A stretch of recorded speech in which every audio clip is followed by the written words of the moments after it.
Evening, everyone. It's Thursday evening at 5:45, and this is your Thursday night closing comment, and it's video number 795. And again, I remind you, please hit that subscribe button.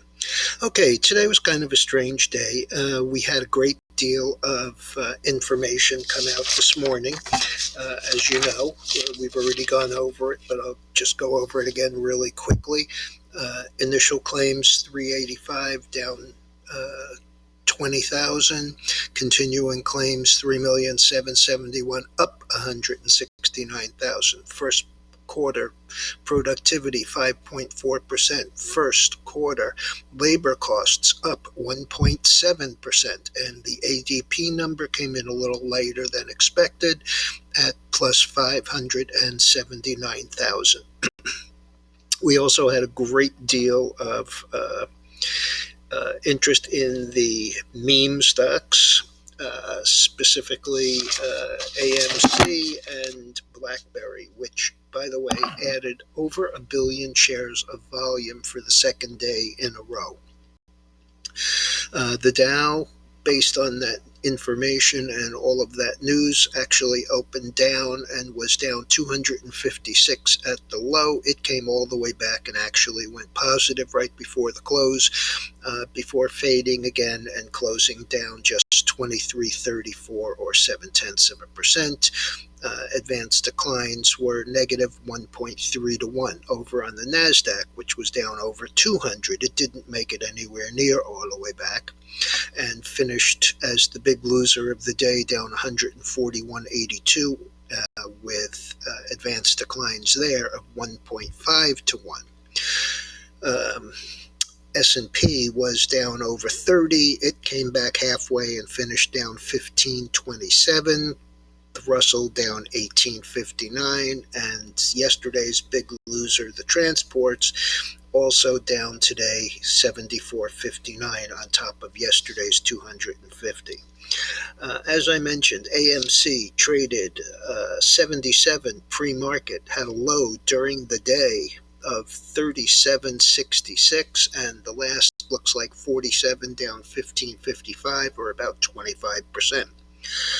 BlackBerry, a high of $20.17 and a low of $13.56. The last 15.65, up about 40 cents, which is 1.65%. Bed Bath & Beyond was down all day, and it finished 31.90, down 12.29 or 28%. On the earnings front, we had DocuSign, Lululemon, Broadcom, and CrowdStrike all beating handily.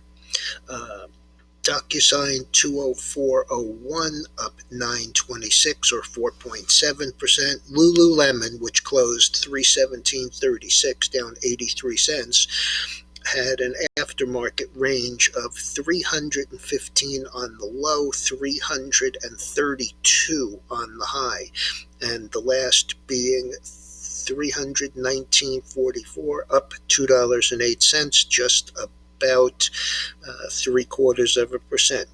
Broadcom closed 464.80, down 8.93, and had a range of 461 to 477, and the last is 464.70. That's down a dime. CrowdStrike 216, down 458, had a range of 212 to 223. Last 216, exactly unchanged. And yesterday's payment stocks, specifically MasterCard and PayPal, both gave up all of the gains from yesterday. MasterCard 361.82, down 503, 1.4%. PayPal 257.79, down 438 or 1.7%. And Tesla reports that sales in China were down, orders in China were down 50%, and that one closed 572.84, down 32.28 or 5.3%. Airlines were also a little soft, and that really is about it. The chart on the screen is the nat gas, and as you can see, after the rally up, we sold right here, half-hour position. That cost 17 cents, the options. We got 35 and 36 cents. And we flagged out. We tried to buy some back yesterday and didn't get them. And today, instead of paying 22 cents for it, we actually paid 18 cents for them. So we were in at 17, we were out at 36, and now we're back in at 18. I'm expecting it to hold this area 304, which is what I said this morning. The low of the day was 303.20, and we closed pretty close to unchanged at 304.10. So, looking at this, it's pretty much doing what I expect. I'm hoping that we don't have to go down and test the 20-day moving average down at 301, but that wouldn't be the worst thing in the world as long as we pop back up.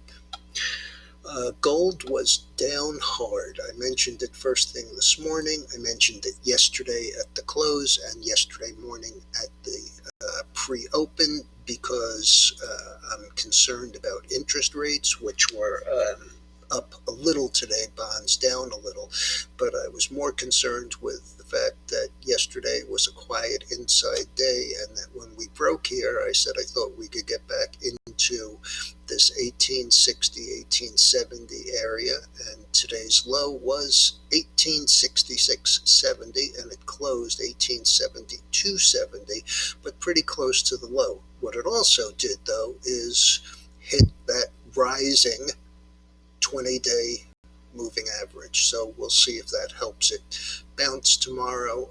This is the last important breakout to the upside at 1850. So I would expect that if it came back down to this 200-day moving average and this recent breakout, that we would also have some support there. As you can see, the 50-day crossed the 100-day 2 days ago, so that may have a lagged effect, but may also bring it up a bit. All right, everyone, I'll be back first thing in the morning. Have a good evening, and be careful out there. This is a tough market, especially if you're in any of these meme stocks, and don't forget to hit the subscribe button.